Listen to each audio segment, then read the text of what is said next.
The summary of the play, The Apple Cart, written by George Bernard Shaw. This is a political extravaganza, and this drama is a political satire which satirizes the political tension between Prime Minister and the King for acquiring authority to rule. And the title, The Apple Cart, itself signifies the area under this tension. And the plot shows that this tension, that who is going to ride the apple cart or the administration of the nation, Shaw mocks at the reality that rulers are only focused to maintain their power rather than the welfare of the civilians.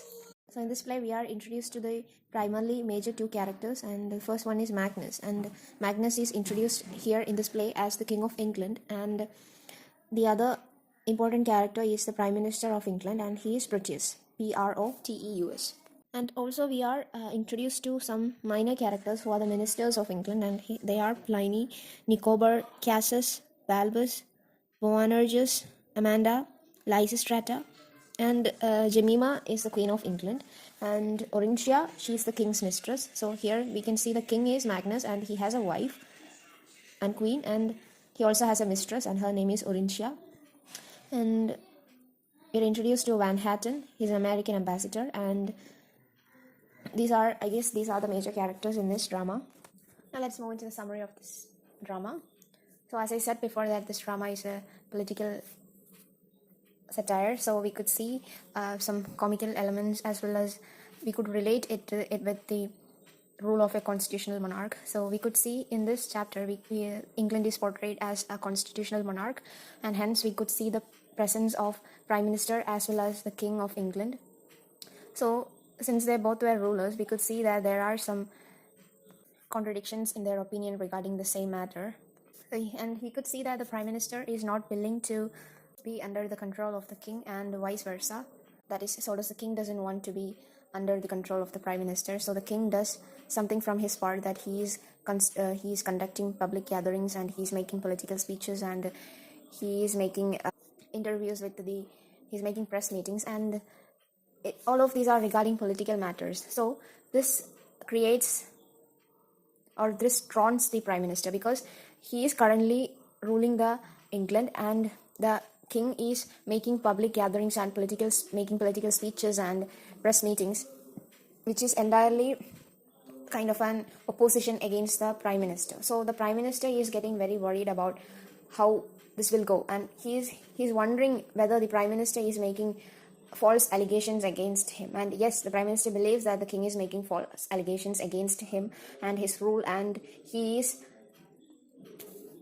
thinking to make all of this to an end. So he's decided some plot against the king. It's actually not a plot, it's kind of a trap to the king, a kind of threatening to the king, that to make the king choiceless. And the Prime Minister, so here the Prime Minister's name is Proteus, and Proteus and his ministers, like I said, I've mentioned the characters. There are some ministers to the Prime Minister, and some secretary sort of something, and they are making some kind of plan to how to win against the king regarding the political conflicts. So they have decided something. The Prime Minister had created an ultimatum, and they are going to make the king sign it. So they've decided that they have created an ultimatum, and they have put some conditions under this ultimatum. And the conditions are: the king should not use his power of veto. Veto is the power of a king. It is the rights of the king, and he is using, even though the country is ruled by the Prime Minister, the king is, as usual, he is using the same power which he had before. He is not ready to accept the fact that the nation is ruled by the Prime Minister, and he is doing his old routines as a king. So that is why the Prime Minister asked the king to sign the ultimatum that he will not use his power of veto, VETO. And again he adds that the king should not make any public gatherings or public meetings, and he should not talk about any matters regarding politics of the nation. So the king was asked to sign this ultimatum, which had the conditions like I said now.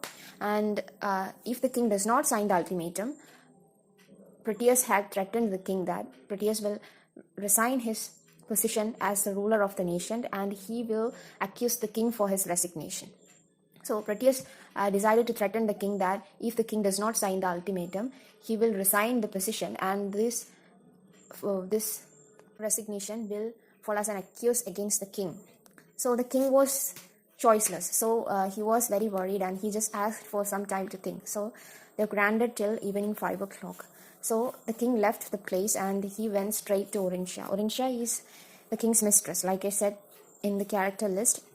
So Orintia is there and she's kind of making some other plan for herself. So we could see that Orintia is a woman who had married twice, and she is currently the mistress of the king, and she is very proud of her beauty and she is very overwhelmed by her beauty. She just very confident about her beauty and she's proud of her beauty.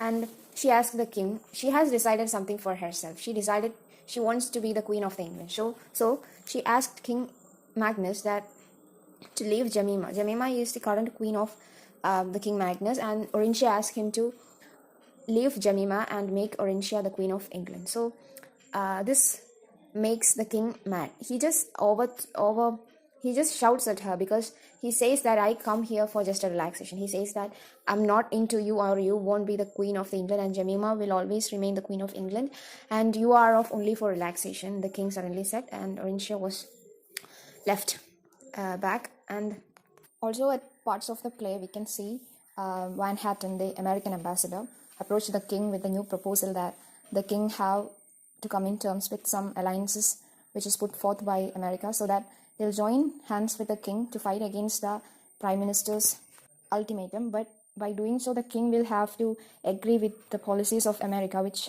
itself is a threat for the king's sovereign, and hence the authority over England would fall into the hands of America, so that it causes some crisis for the nation itself. So the king decided not to receive any kind of help from the side of America. So he decided to stand alone to fight against the prime minister.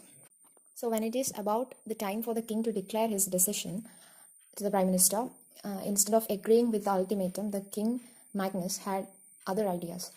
The king revealed that instead of agreeing the terms in the ultimatum, he would resign and leave the throne to his son, and later he would stand as a candidate against the Prime Minister Proteus in the coming election, which itself serves as a threat for the current position of Proteus, because Proteus knows that the king Magnus is famous among the subjects and he could easily overpower Proteus. Since the ultimatum put forth by Proteus itself became a threat for him, he had to withdraw it and leave his current plan to overpower the king.